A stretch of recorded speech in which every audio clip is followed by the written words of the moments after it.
U.S. Air Force reported the success of the first comprehensive test of the AMG-183A Airborne Rapid Reaction System. This is a hypersonic air-to-ground missile, and this time it was a fully operational version. The test took place on December 9th in the Pacific Ocean off the coast of Southern California. It was conducted by the 412th Test Wing based at Edwards Air Force Base. The AGM-183A ARRW missile was launched from a B-52H Stratofortress bomber during the test launch. During the test flight, the hypersonic missile exceeded the speed of sound by more than 5 times, completely executed the flight plan, and self-destructed. According to preliminary estimates, the test was a complete success. What is this weapon, and what tasks is it supposed to solve? First, briefly, what's considered a hypersonic weapon? It's often written that it must travel in space at speeds in excess of Mach 5 numbers in order to do so, but ballistic missile warheads were reaching speeds of 3.7 to 4.3 miles per second, which is Mach 17 to 20 back in the late 1950s. However, they're not considered hypersonic weapons. There's another important quality: the ability to maneuver. After all, the same warheads flew along a strictly ballistic and therefore completely predictable trajectory. A missile for missile defense does not chase a warhead like an air defense missile chases an airplane or a cruise missile having much higher speed. It's launched into a computer-calculated point where it would meet the warhead and destroy it. In the case of hypersonic weapons, this method is not suitable because it's impossible to calculate its trajectory in advance. Therefore, it's necessary to use the method of anti-aircraft missiles to catch up with the target and destroy it. But this requires, firstly, to have a speed significantly higher than the speed of hypersonic missiles, and secondly, to withstand huge overloads, more than 30 G, which occur when maneuvering at such speeds. So far, this is a technically unfeasible task, and this makes hypersonic weapons unique today. There's no defense against them. Any object, be it an aircraft carrier or a command post of a high command, will be destroyed by it.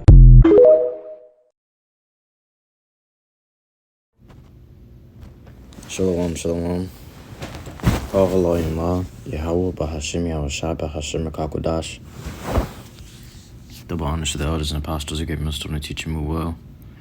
Peace and salutations be to the full elect. I'm Brother Tazam Kabar, coming at you with a quick lesson. This is going to be going into this video on hypersonic missiles. Alright, I'm coming to you from the Prophets in Babylon camp here in Tampa, Florida.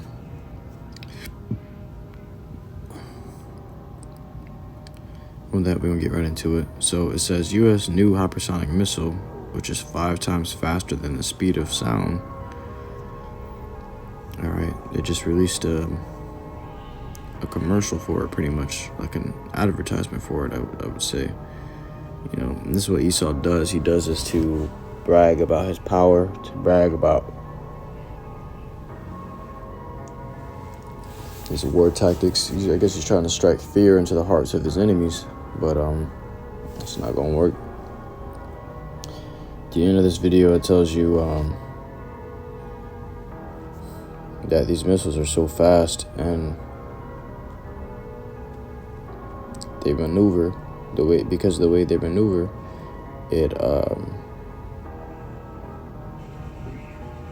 they're saying there's no defense against it.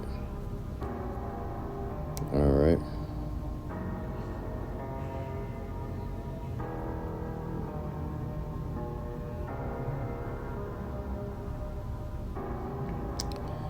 So when you go here in the book of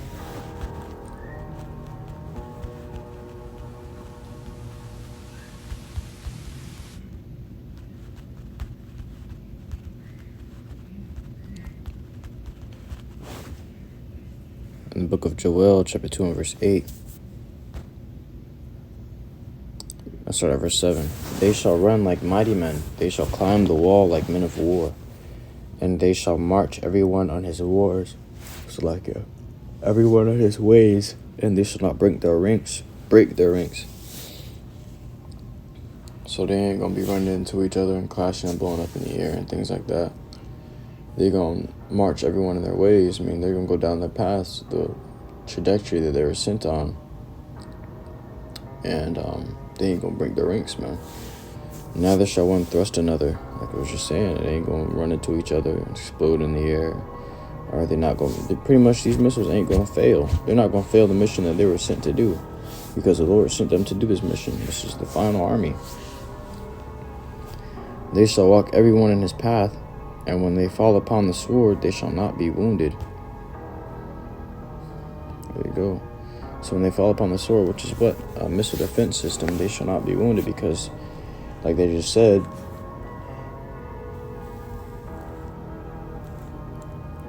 there is no defense against those missiles. They said something about it being highly feasible. Let's see the definition of feasible.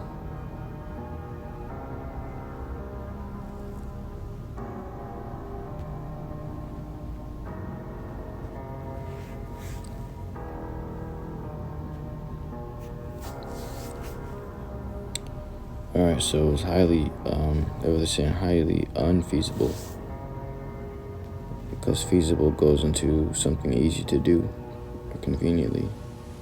It's possible to do easily or conveniently. All right, so unfeasible means it's not possible to do easily or conveniently, which is what they were explaining. It's going to be hard to fight against a missile that goes at the speed of Mach 5, which is very fast, man. And it maneuvers in the air, so it's hard for a computer to calculate where to meet it, to stop it from landing. But if this is impressive, what do you see? Wait till you get a look at Russia's missiles, man. You know, Russia's missiles. He said 4 of his Satan II missiles can wipe out the entire U.S. You know, that's just 4. The scriptures say 200 million. All right, it's not gonna stop at 4. 4 will leave you looking like one of those apocalyptic movies, but the 200 million, you know, it's gonna leave neither root nor branch. Ain't nothing gonna be left from this place, man. One stone shall not be left standing upon another. All right.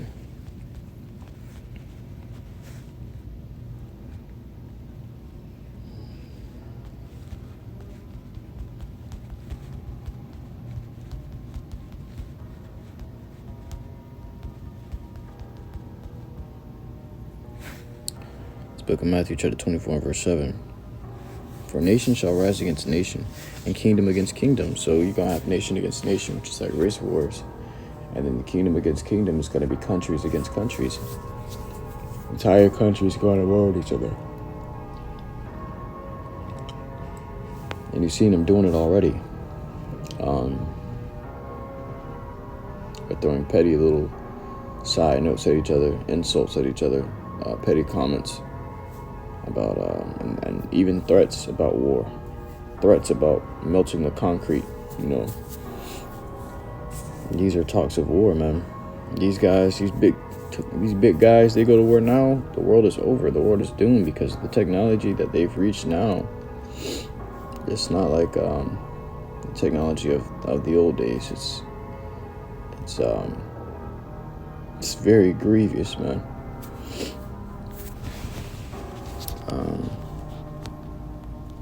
Matter of fact, let me grab this.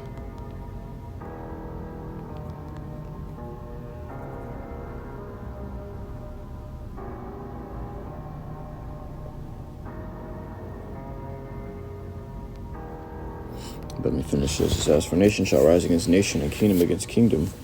All right, so these are end-time prophecies.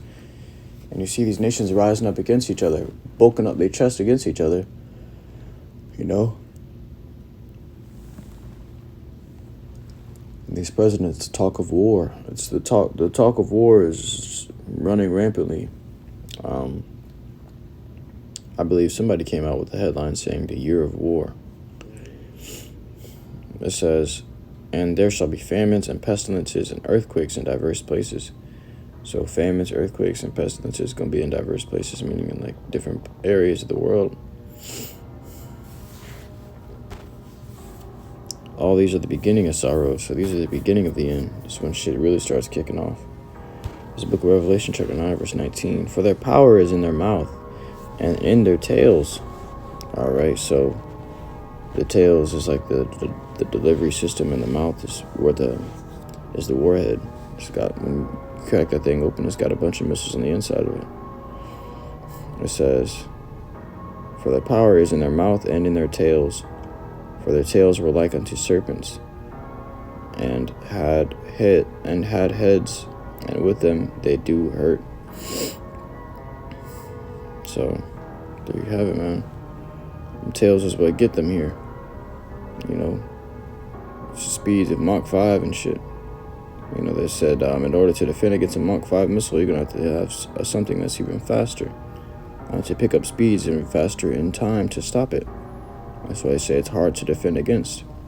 Russia's got hypersonic missiles as well. China's got hypersonic missiles, you know. This is nothing new, and they're going to arm these little nations, you know, missiles as well. That's why the scripture says this right here.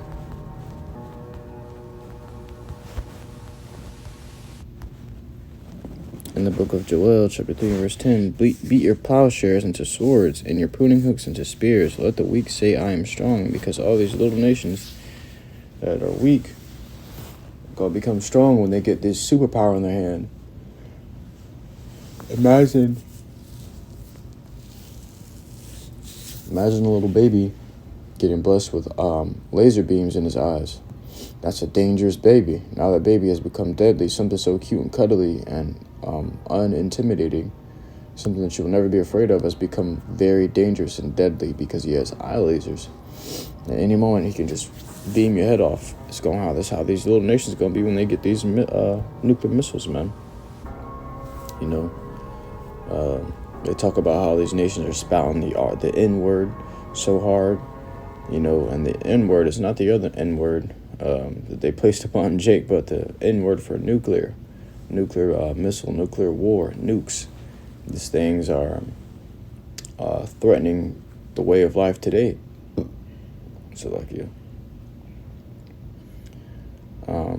Nuclear weapons literally threaten the entire existence of the world as we know it today, man. Our technology has come so far that they got the power to do these things. But guess what? They're all going to gather together to destroy Babylon. It says, assemble yourselves and come, all ye heathen, and gather yourselves together round about. Thither cause thy mighty ones to come down, O Lord YAHAWASHI. Let the heathen become wakened and come up to the valley of Jehoshaphat, for there I will sit to judge all the heathen round about. That's where war is going to take place, man. You know, war is going to take place there. Valley of Jehoshaphat over in the Middle East. All right.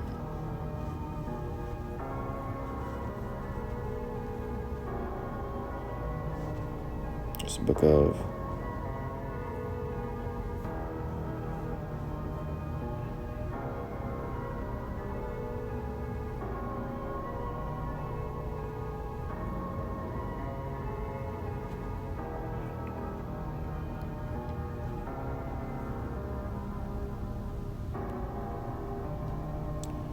book of Isaiah, chapter 24.